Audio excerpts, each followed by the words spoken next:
Yeah. True. All right. We are going to go ahead and get rolling here, just in the interest of time. Um, Welcome, everybody. Good to see everybody again. And I think people know that the conversation tonight is going to be around uh, children and money, how we talk to children about money, how we try to teach them about money, and what it looks like to help them to learn to be faithful, which has a lot of different facets to it. So I know Christians often think of, like, are you giving the money? And certainly that's a part of faithfulness, but faithfulness with money is a lot bigger than just whether we tithe it or not. So I'm going to pray, and then we can kind of jump in and just see where things go. So um, let me pray, and then we'll jump in.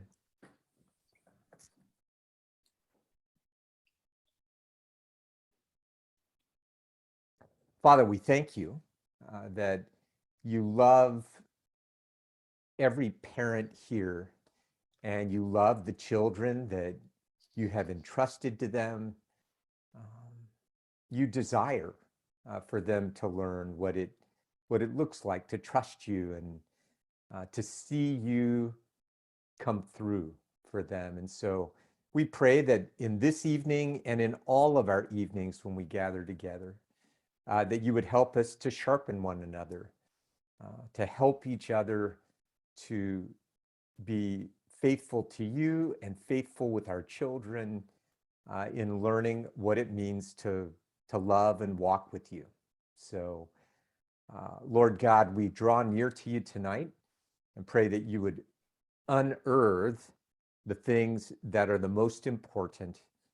Help us to find a way forward, Lord, in Jesus' name. Amen.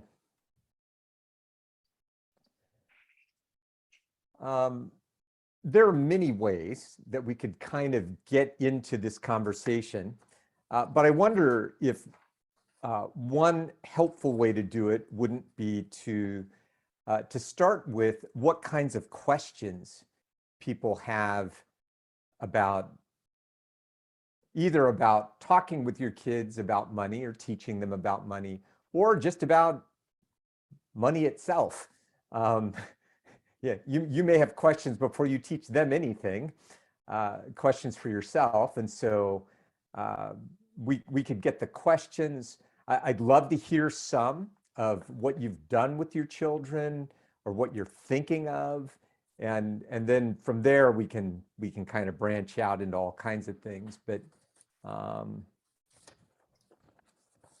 gonna pull out some paper here if I can do it without strangling myself. This microphone.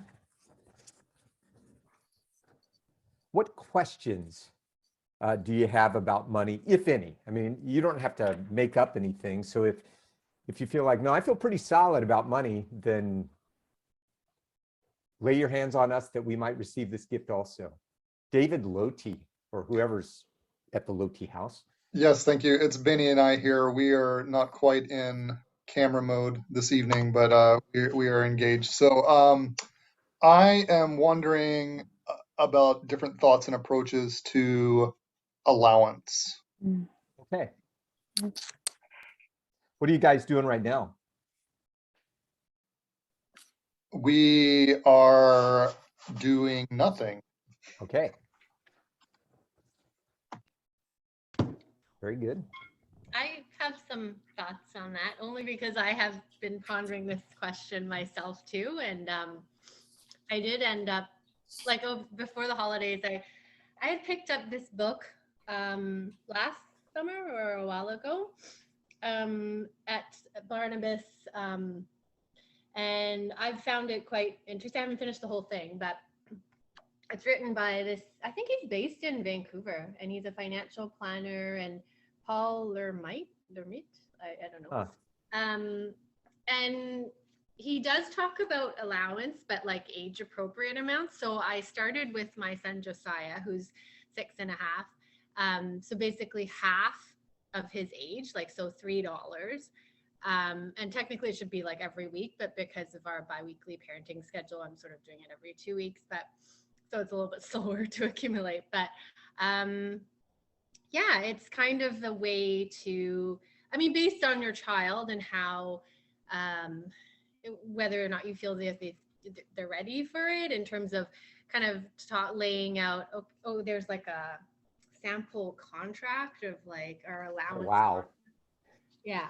So I don't know. I can maybe take a picture and send it afterwards, but it's to be clear, like kind of lay out the like expectations of like, this is the parent's response. Like there's no strings attached. This certain amount is for, but the child has to be clear like what they're going to use it for. Like, and you talk about like savings, how much you're going to give each week, what they're going to put away for savings, and that you'll visit the bank every last whatever day of the month to deposit the savings.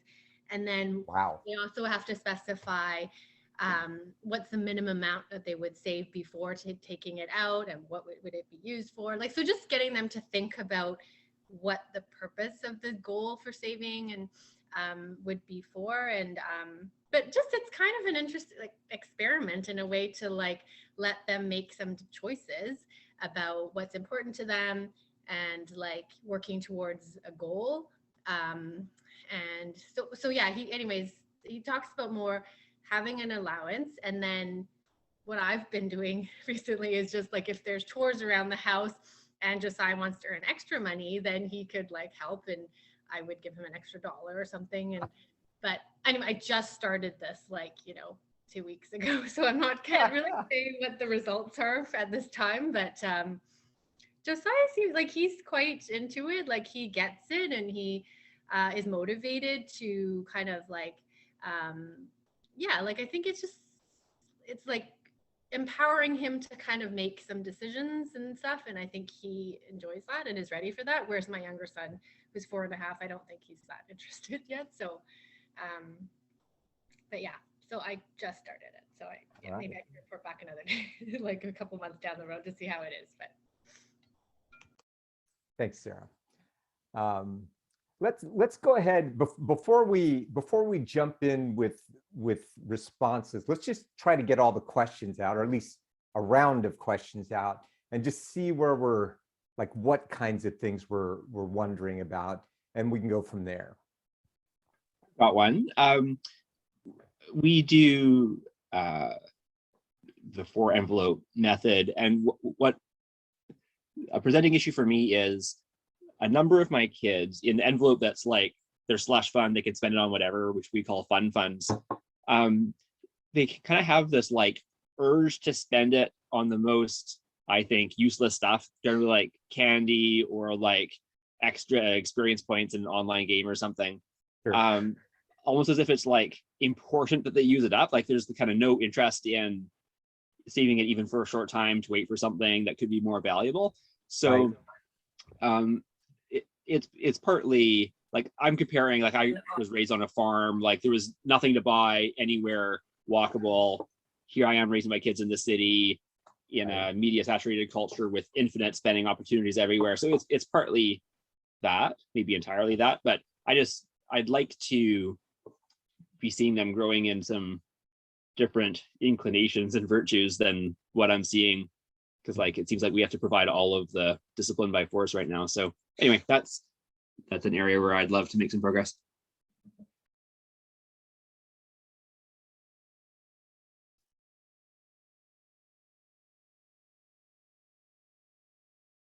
Thanks, Jeffrey. So it sounds like the question then is like, how do you help them to learn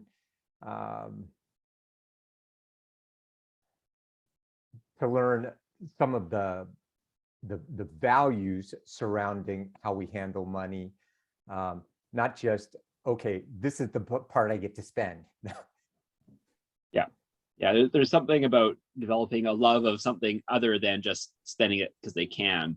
Mhm. which seems to be the operative principle for the portion where they're given that liberty. Mhm.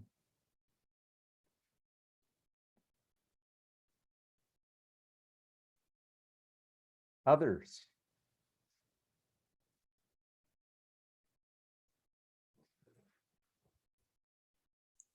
I had the same question as David. It was to allow or to not allow. It was whether they should have an allowance or whether you should pay them per chore or Mhm. generally not knowing. At the moment, I don't give the kids any allowance. They collect money at birthdays and Christmases, but that's about all that they're getting. Okay. And I'd like them to have some sense of ownership over the money they get rather than just grandma's giving me stuff, but not really knowing how to go about it. Mhm.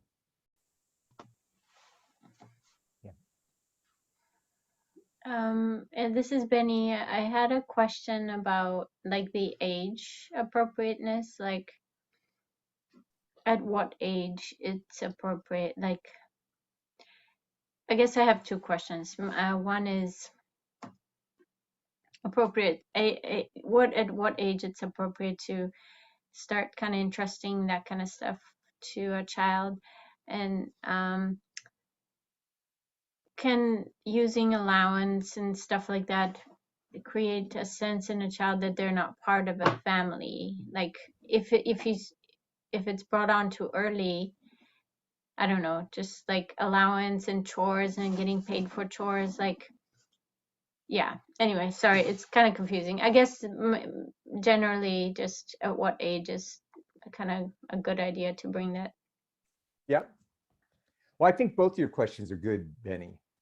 There, there is a way of communicating some of these things that we may be successful at helping them to, develop a work ethic or what have you,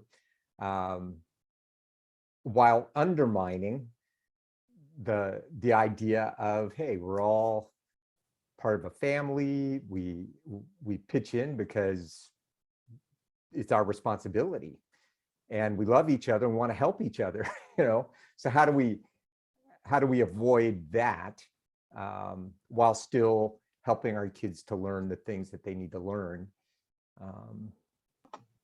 Yeah, so fostering sense of family while still kind of teaching the skill of how to steward money. Mhm. Yeah. Let's see. Martin and Josephine or Gosier, any questions that you want to kind of get out here in the early going? You won't be limited. So if you don't raise a question now, it's not like we can't talk about it later, but. Okay, yeah, Pastor Barry, not yet. I don't have any question yet. I just No joined. worries. Yeah, thank you. All right. Yeah. Yeah, we're also just listening for now. All right. Fair enough. I have Okay. a question related to what the other Sarah said about, like, gifts and like from other adults and like grandparents or like, Christmas or special kind of like what to do with that in terms of like, can they just like, spend it on anything they like, or is it like, we should still like sort of push them to like put it into the bank, and yeah, like how to handle that with that relationship with a grandparent or whoever it is, as well as with the child. It's also good because one. Chinese New Year's coming up too. Okay. Well, it sounds like we have a fair amount of questions surrounding this whole allowance and how much freedom do we give to kids with respect to how to spend their money, and if we give them like total freedom, then how do we ever teach them like how to do anything with their money besides just spend it. I wonder if some of you have either read about or heard about approaches to handling some of these things. I know I have. We were very uneven with respect to how we did these things with our kids. And our kids, I love our kids. They're great people. They love Jesus, and they're super generous, and they don't rack up a bunch of debt. So I'm really grateful for that. So something got in, but we were not super intentional about how they learned about money. And so there's a bunch of stuff that they never learned. They don't know anything about, what do they not know? They don't know anything about having more than one source of income, for instance. They just think, well, you work your job and that's how you get money. I actually know a bit about investing. They know nothing about investing, which is a huge miss on my part. But I've kind of hung out with people who've done all kinds of interesting things with their kids. I could share some of them, but I'm curious about what you've seen and heard, things that you think might be helpful, or that you at least wanted to raise for discussion.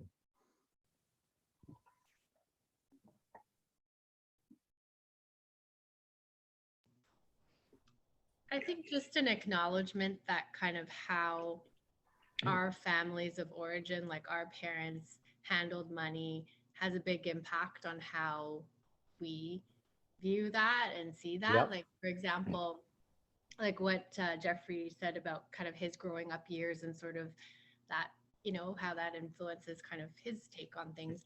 In the same way, like my parents, like I was born in Hong Kong. It's very like capitalist centric, like, there's a lot of, it's very material. And I think my parents were like understood that and kind of, but still tried to live with Christian values and be good stewards. My mom was a certified financial planner, so I kind of knew through her certain things.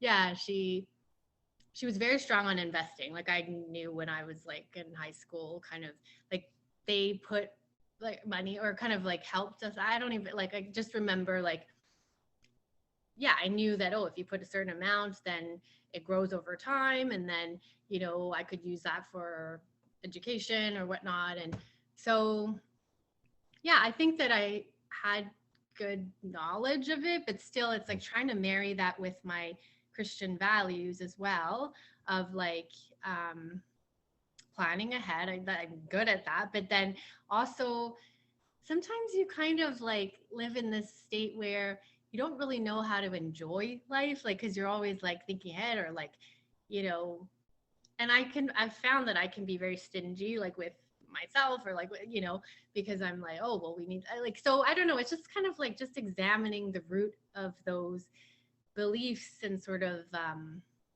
values around money. I think it's good to just take a step back and kind of be critical about that, and then hear from others, because I think, I only know what I know, right? So yeah.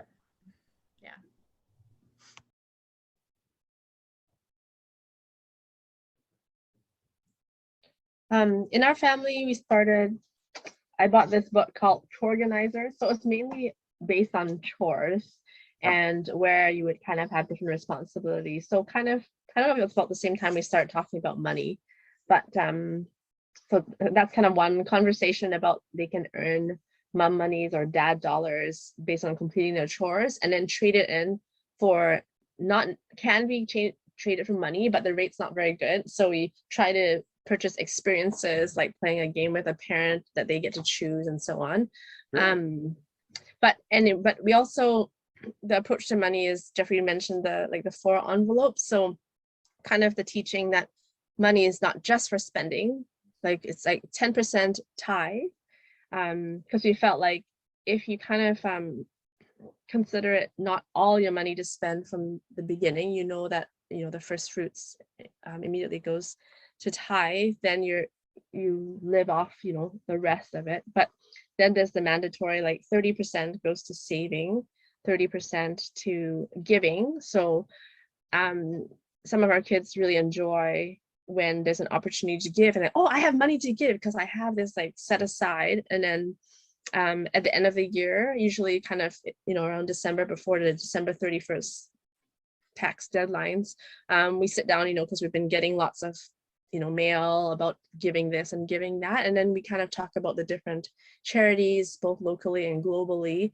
They have an opportunity to give from their giving jars if they still have any left. And we also sponsor Child Through World Vision. So every, I don't know, it's not very often nowadays, but it used to be monthly. We kind of do an update about our sponsor child, and then they could give a part of their giving money to that to kind of involve them in the process. And then tithe, I mean, our youngest ones are the happiest to give. They just want to put stuff in the bucket, and it's kind of exciting when they have things to give. And Rachel has been pestering me about donating money for the Bayview playground, because I told her that you could do that. And, just like little things like that, you just kind of put the seed in the thought in their head, and then they kind of run away with it. And then the 30% that we talked about for spending. And some of our kids are more calculative than others. So they want to use like every last cent exactly the way that, to the limit that it was intended to be. So some of our kids never have anything in their jars because, money that's sitting around is Wasted. Burning in their Wow. So, but I mean, different approaches, and some of our kids like never want to buy anything because they don't really need anything, and then really they don't. And as our son puts it, it's like, I can't even save up money for anything I want anyway, because everything costs too much. And plus, even if I wanted a new video game, you wouldn't let me play it anyway all the time whenever I want. So what's the point of saving up for it? So we totally get it, because we have, we restrict a lot of our kids, what they can do for better and for worse. Like, I don't know, free reign, full reign freedom, that might teach them some things, but it might also be hard to undo some of those things too. So I think sometimes we're kind of torn between, like we kind of mentioned with the allowance giving them freedom. But I think that the teaching needs to come along with that freedom, right? It's not just a social experiment. So I don't feel like we've figured anything out. We're still, the kids are still maturing and growing. We're just trying a lot of different things all the time. So. And renegotiating the boundaries. So one adjustment we made is this 4-envelope system applies when basically they're in receipt of a gift. So like, Christmas money, Chinese New Year money, stuff like that. But if it's wages that they've literally like put in, sweat for, a market wage, then it seems too small by the time you divide it that many ways. So we just let them do the tithe and then all the rest to their slush funds. Because, the actual work comes in smaller amounts, and we don't want to discourage the industry. But when they get these big lump sum generous stuff dropped into a red envelope, it feels different. It feels like some of that must not be for now, some of it must not be for them.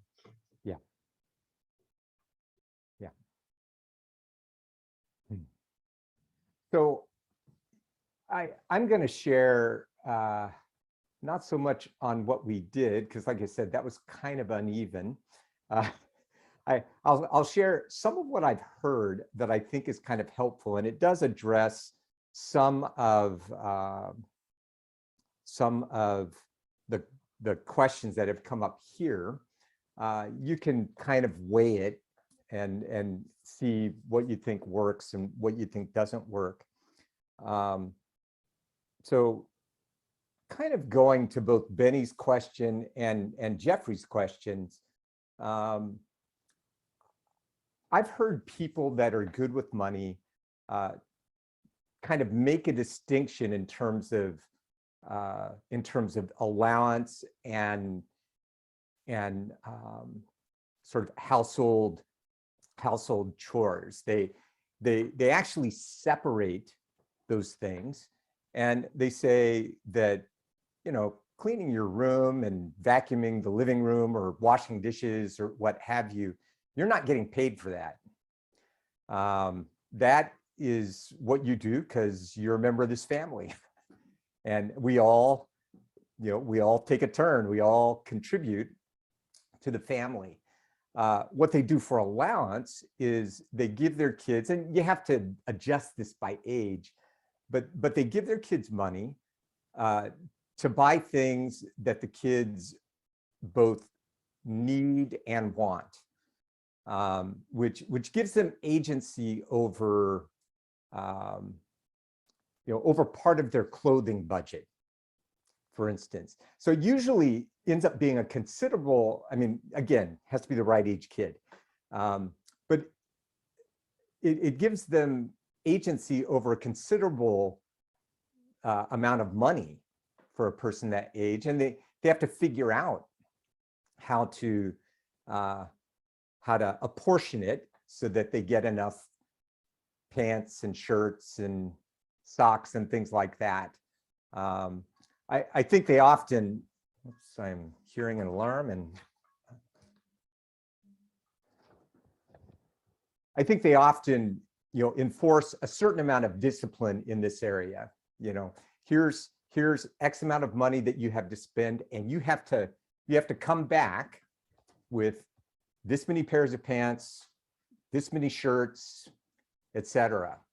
But it forces them into real choices about how they're going to spend that money. This is a way that mom and dad are still providing these things. So it's not like make your own money and buy your own clothes, otherwise you won't have underwear. But within mom and dad helping to provide, the child, at least of a certain age, has a certain amount of responsibility. And they could make a mistake, right? Like they could live with, this is where I did really badly with my kids. I totally didn't want them to make a mistake. Certainly not with money. And these people that I've talked to, they say, no, this is the time for your children to make a mistake with $40, right? Like $40 is a lot of money when you're 10, but it's much better to make a mistake with $40 than to make a mistake with $4,000. Like, you know, if we don't give our kids responsibility and allow them to make mistakes when you know, they're old enough to feel the pain of it, like they didn't spend that money well, and now they have to wear the same sweater every day at school because they didn't handle their, you know, their money well. That's the kind of thing that helps a person to learn to be wise, is to actually be able to make a mistake or two and to realize, yeah, that was not a good idea. But they ensure that the kids, like what they don't do is what we did, which is we made sure our kids had everything they needed. And then their money they could spend on things that were extra. But instead, these people have given their kids agency over money that helps them to get the things that they actually need. So I thought that was brilliant. I thought, okay, I'm seeing I'm seeing how I maybe went awry on some of this. My kids were, I don't know how I communicated this to them exactly, but my kids were so like petrified of ever going into debt that I I put them on my credit cards as signatories. They each had a card that they could use, try to build up a credit history, and they wouldn't charge things on the card. They really didn't want to go into debt. And I kept trying to communicate, hey, you're not going into debt if you pay it off at the end of every month. But somehow I had a really hard time winning that, like persuading them that that was true. And so anyway.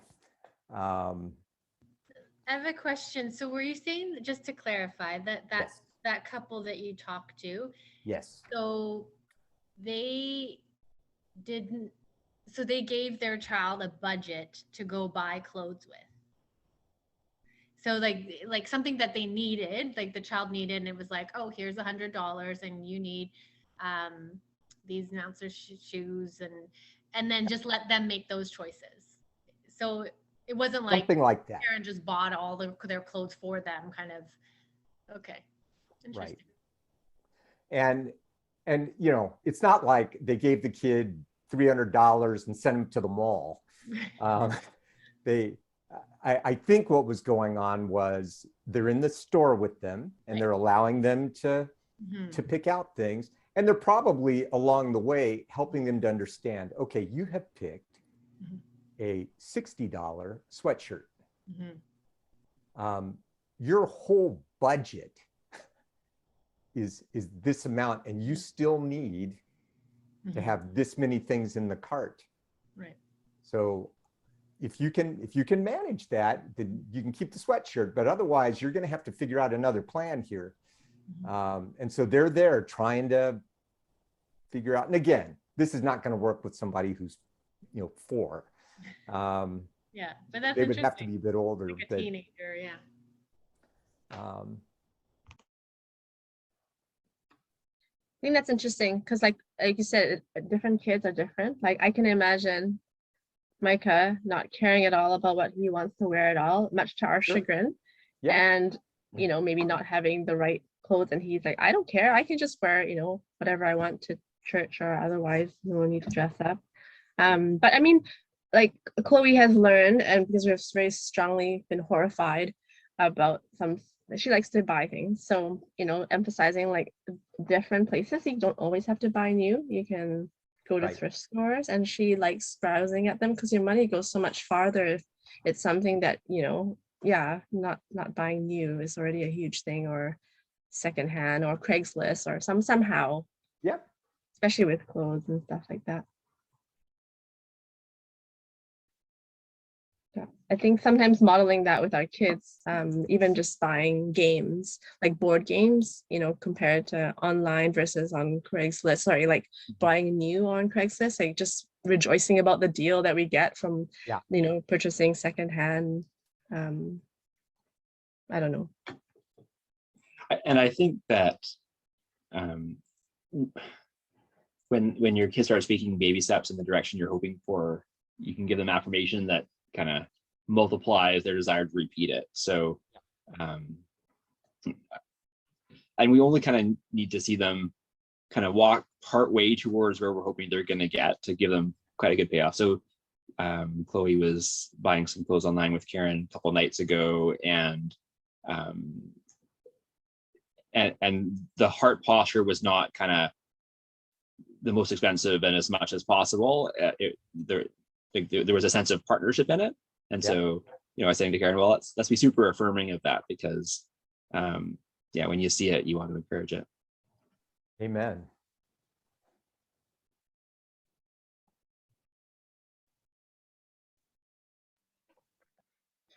I also had a thought about I was just realizing that I think part of the beginning steps is sharing our values with our children. Yep. And when Jeffrey and Karen were talking about buying from Craigslist, like for Kairos, We this past Christmas we had some good experiences with David's family. His sister had like done some creative gifting. At, for example, she had rented a book from the library and wrapped it up and given it to her husband as a gift. But it was a library book. She didn't even spend any money on it. But but it was more like that. And she also did some re-gifting, like she had found stuff around the house, repackaged it and re-gifted it to the people that she gifted it a while back. So we were just laughing, and it kind of started as, I mean, we with Kairos, I was just thinking, for his birthday or Christmas, we like, he wants Lego and whatever, but Yep. I often, most of his presents are bought on Craigslist, but sometimes he gets Craigslist presents that don't have boxes. They just come in Ziploc bags. Yep. And we just like package it nicely and just say, okay, well, we think most of the pieces are in here. But just like to say to him, for him to understand that the standard is not new in a box unopened, that it's okay to have it secondhand. And also just to share that, hey, it's about the building experience. It's not about having it new. It's about what you do with it, and sharing that mindset with him to say what's important, the value of what's important. And also for me, like I was realizing as we were talking, that for me, experiences are much more valuable than gifts. For me, a time like outside with my family, Yep. experiencing or having an adventure is like worth so much more than a gift that I most of the time need to dust and gathers. It's annoying and it's in the way. And so sharing that value with my son and saying, hey, gifts are, there's many ways to have gifts. What is important to you, and starting the discussion even further, about sharing our hearts and the way what we appreciate and value, and sharing that with them as a way of building into them future way of thinking.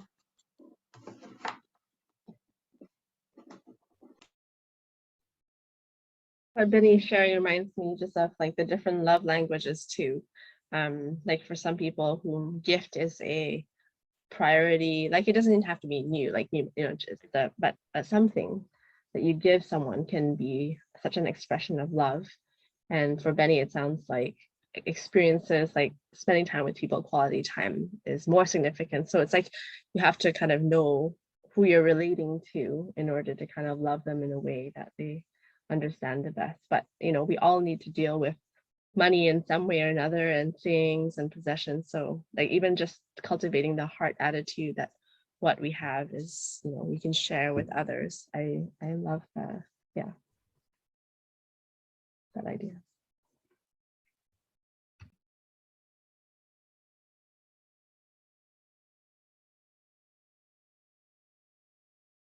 I think one of the things that that stood out to me when I kind of surveyed people that I think have done this well is that they have made talking about money like a non-mysterious thing with their kids. They raise it every so often. They make it a game at dinner time.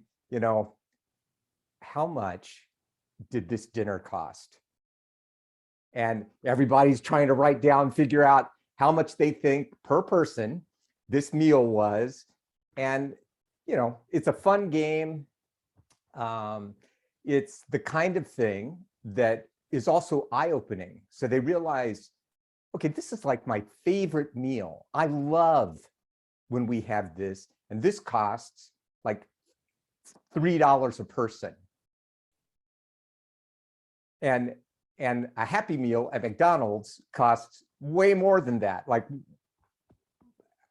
how can that be, right? And so, I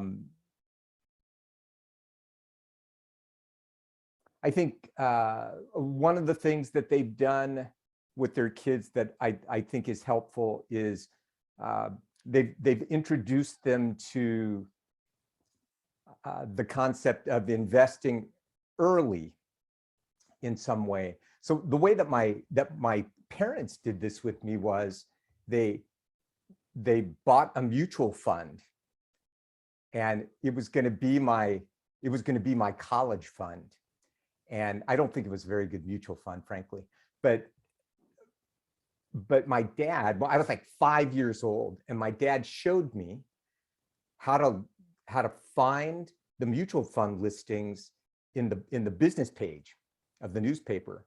And I would look at the business page every day to see if my mutual fund had gone up.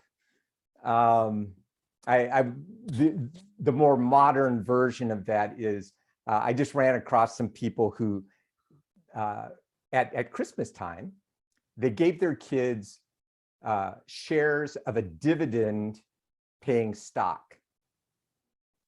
And then, they show them how to look it up. And every so often, they get these regular payments from the stock. And, the kids aren't dumb. They realize, like, this is a pretty good deal, right? Like, if I hang on to this, I get money for the foreseeable future, right? And so those kinds of things, I thought, that's kind of fun. It doesn't cost a lot. One share of a stock is not, unless it's a really expensive stock, not gonna break anybody. But I did think that was a lot of fun, and it helps kids to kind of enter into a world, to become curious about a world that they would know nothing about otherwise. So I really didn't understand very well what a mutual fund was at age 5, but I knew when it went up.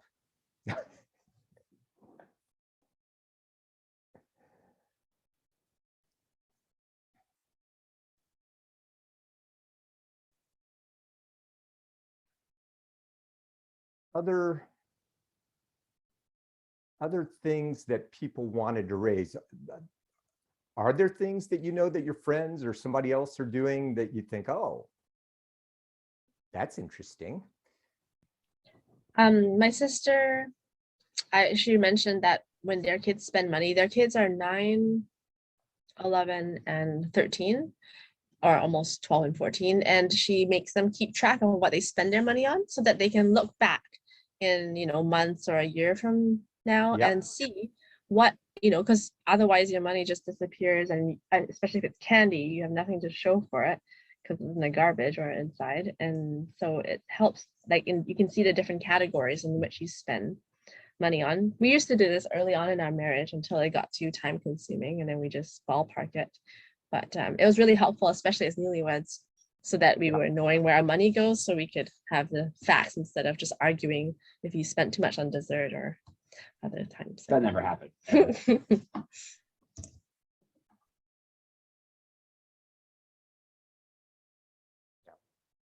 Well, and that's kind of do you guys have your kids track their spending? We just started borrowing from the cousins. Okay. Because just on the theory of, like, I remember being struck when I was little with those things like, if you smoke a pack of cigarettes a day, it's like, whatever, a car every 5 years or whatever, right? Like the little amounts that don't feel big, but if they're frequent enough, they add up a lot. So I guess this is one thing we're trying to do to address the concern I began with about, it seems like the money is just like kind of poured out of the account for almost no value and nothing to show for it. So trying to get some numbers together that they're responsible for tracking, which will give them some kind of a reality check about what the opportunity cost of those decisions was. Yeah, I love that, actually. It kind of goes back, it's a version of that thing of allowing kids to make a mistake with money, right? You get to the end of a year and somebody realizes, okay, I've spent $150 on candy, right? It is $3 a week, but 150, like if I knew that I was going to have $150, I could have got something good, you know. But people don't think like that, right? They blow their money on all kinds of things, and they do it when they have significant amounts of money. You know, somebody gets their first job and they're just blowing money hand over fist, and they're not thinking about you know, what the opportunity cost is, what is being missed because I'm just like throwing this money down the toilet, you know. So I had a question about, oh, sorry, go ahead, sir. Yeah, you go ahead. Okay. Just on that point about learning and making mistakes, or well, this was before I started the allowance, but like they had, you know, coins or whatever, and so their favorite place to go was like the dollar store, because like, you know, a dollar can go far and you can buy stuff. And but something that my boys like kind of learned soon after, because they'd buy like, I don't know, a plastic car, and then the dollar store quality is like, you know, you play with it a little bit and it breaks. But that was kind of a learning moment, in that when I said, oh, you know, like that's the reason why it's a certain amount of money, like it's the dollar, because the quality is not made that well to last, right? But I think that actually that's something that they've remembered now. Like, so when we go to the dollar store, you know, they'll still talk about it, but I was like, oh, no, remember we had that experience, we bought the same thing and like it broke, and you know, you were upset about it. Like, so it's kind of like, yeah, I don't know, it's interesting that they do, like, these things stick with them, and that you know, eventually you kind of realize what you get, what you like, you know, and learning to be more discerning. So yeah. no, it's true.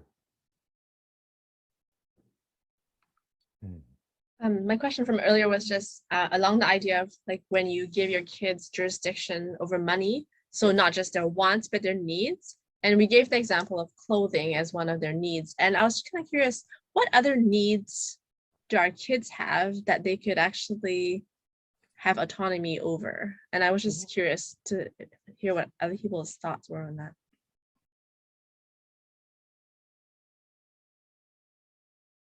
Like school supplies or something, like before back to school, maybe.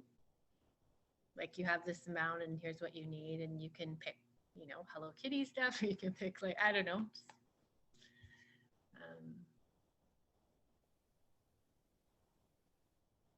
One that we've done with Chloe is we've given her a budget for her own birthday parties. Oh, nice. And so then she's making decisions about like, how many people do I invite? Am I going to supply dinner? Because that's going to constrain the number of people you can invite, and so Right. on. And I think it's a load off us actually, because it gets her fully involved in the planning of her own party. Yeah. And I think she values it more. Yeah. And she has a sense of accomplishment. So I'd say that's been a success, that we've done that twice for her 11th and 13th birthdays. The 12th didn't happen, of course, because of COVID, but and I think we were proud of her, and I think those are memorable birthdays.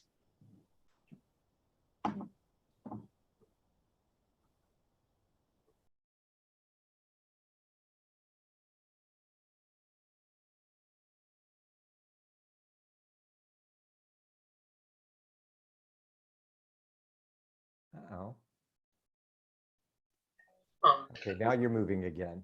I think I had a comment on maybe in the process of teaching our children about money, also being keen to identify strengths they may have.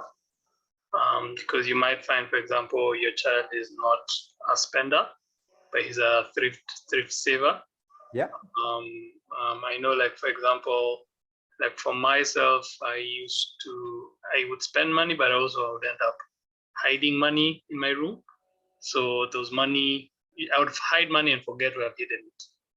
Because the rule was, I would tell myself, the Martin in the future is going to find that and be very happy. And actually, several times I would find like $20, maybe. Oh, wow. Under my box, and then I would have a habit of hiding money everywhere, then I forget. So I think, when I look back, I was like, yeah, that was a nice thing. So I think I was just saying that we might find that as we're raising our kids, they also have their strengths, and just building and affirming those quality strengths. And actually, like Pastor Barry was saying, probably even really taking them to the next level, because it could be a gifting in them or a talent that can really be something to stretch further.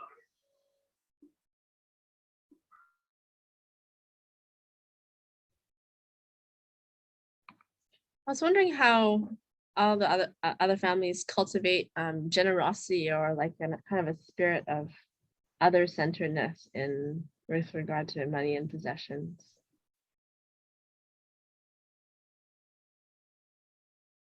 One thing that we did was, as part of our celebration of Christmas, we always set aside a certain amount of money to give gifts to people that we don't know. So often that took the form of giving gifts to people through World Vision or Heifer International, some of these other Partners International, some of these different organizations. But they send out these cute little gift catalogs, and then we would, when the kids were younger, we set a budget. We would say, okay, we're going to give, as a family, we're going to give $500, and so help us figure out what we want to give, and everybody would get to pick something, and that kind of thing. When kids got older, they would say, okay, I can contribute this much.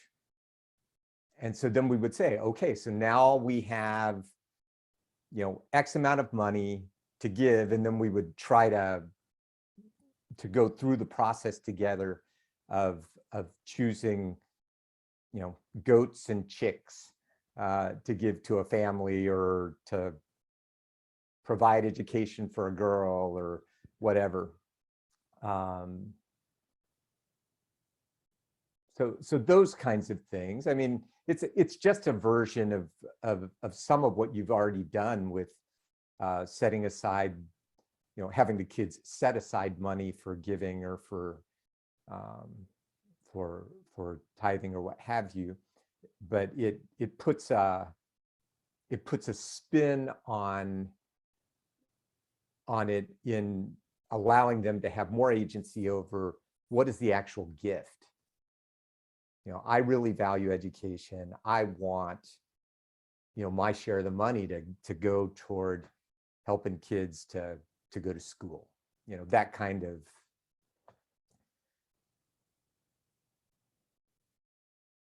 It doesn't even have to be a lot of money. So, I think with $100 budget, there are plenty of gifts that you could go through that World Vision catalog for, and everybody could pick something. Pick you're not buying a well that you're drilling for someone, but there are smaller gifts that you can give that are meaningful. So.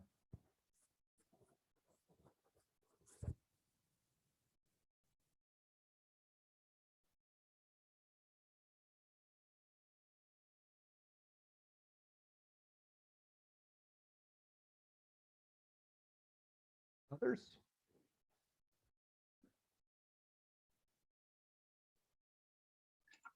What did our parents do with us that we think was successful?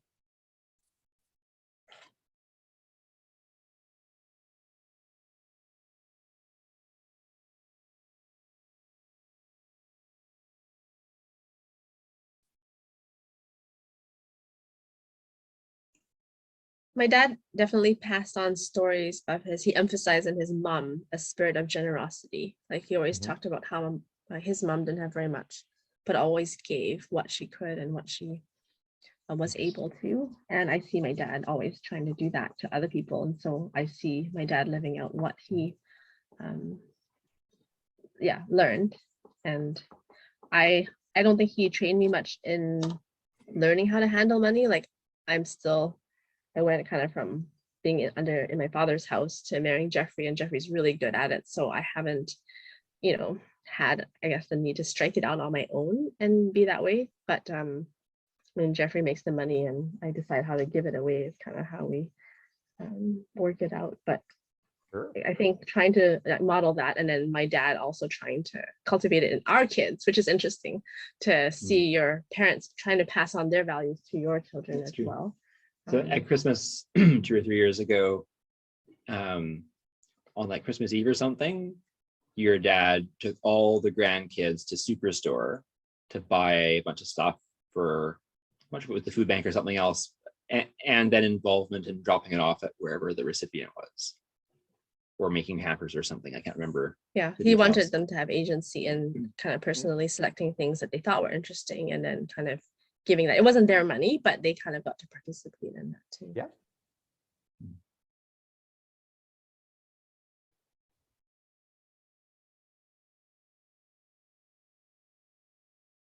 I think my parents modeled generosity, especially my dad. Who's just a generous person. One thing, and this didn't take in my life, I'm pretty good at investing. I'm not so good at budgeting. But I tend to think of budgeting as setting amounts so that you don't overspend. But my dad budgeted, and part of what he budgeted was money to give. So he set aside money to be generous with, and yeah, I didn't pick up the structure of it, but I admire the modeling of generosity, of giving, and so that stuck with me. Ken was asking what did I learn as a kid? My family did allowance. There was a huge emphasis on saving and the power of compound interest, which Yes. particularly was a powerful message. Like I was born in the early 80s when interest rates were 20%. So it's much harder to convince my kids of the value of compound interest. Even a high interest savings account doesn't pay much. They just need to know the market, right? They can't stick it in a savings account. Yeah, it is tricky with an 8-year-old's amount of money to do something like that. But I should probably think about it a bit more. I have facilitated pooling all the kids' savings to get a GIC, which is a higher rate. But I guess the step up would be to take it into non-cash investments that have more upside.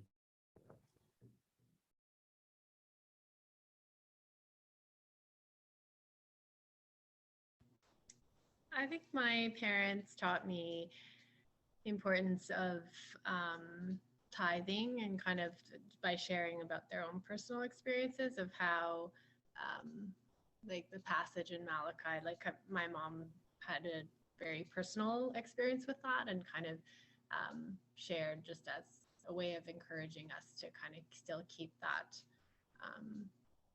in mind and in all of our future kind of handling of money. I think I think my dad was generous in terms of giving back to the church, not just of money, but like time and like sort of like random acts of kindness, and like didn't make a big deal about it, but like if he knew someone was in need, like would offer. So I think that influenced me. back to Karen's thought about like, I don't know that, like, I mean, I try like in terms of teaching my children, like, because they could get unlimited toys if they wanted to, right? But it's like, I've kind of tried like certain times of year, like sort of spring cleaning, but sort of like, okay, if you're getting new toys, we have to give some away. And like, just to maintain that, okay, the house is not a storage of like, unlimited things.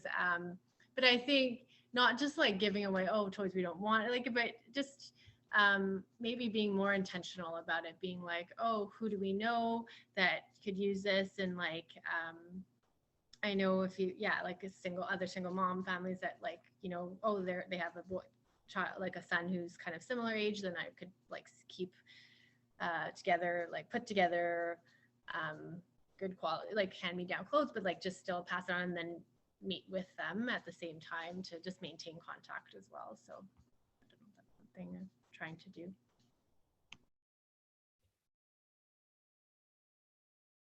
Well, I'm looking at the time here. We need to wrap up.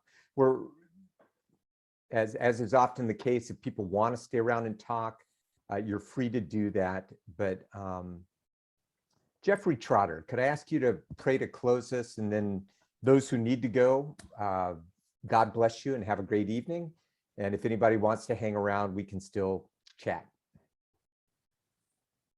Lord, thank you for gathering us in your name. Thank you that the heart of these parents is to lead their children into the way of life and flourishing in their relationship with money, to not live in fear of it, to not be controlled or enslaved by it, but to be wise and loving and trusting of you. And we pray that you would grow that heart in us and give us the wisdom to grow it in our children. So would you bless each of these with your wisdom. I pray this in Jesus' name. Amen. Amen. Thank you all. I know this was a bit of a rambling conversation, but I hope there's some value here. And I thought when we scheduled this that we would already be like a couple of weeks into the series on money. That's still coming, but hopefully we'll also get to some of those things there as well. So next month, we're going to follow this conversation with on the same topic, basically. We'll broaden it out a little bit, and I've tentatively invited a friend to come and share what he's done, just because he was so good at it. But we'll see if he's able to join us. So if anybody needs to go, feel free to go ahead and do that. I will hang out here, so if people want to stay and chat, we can still talk about these things.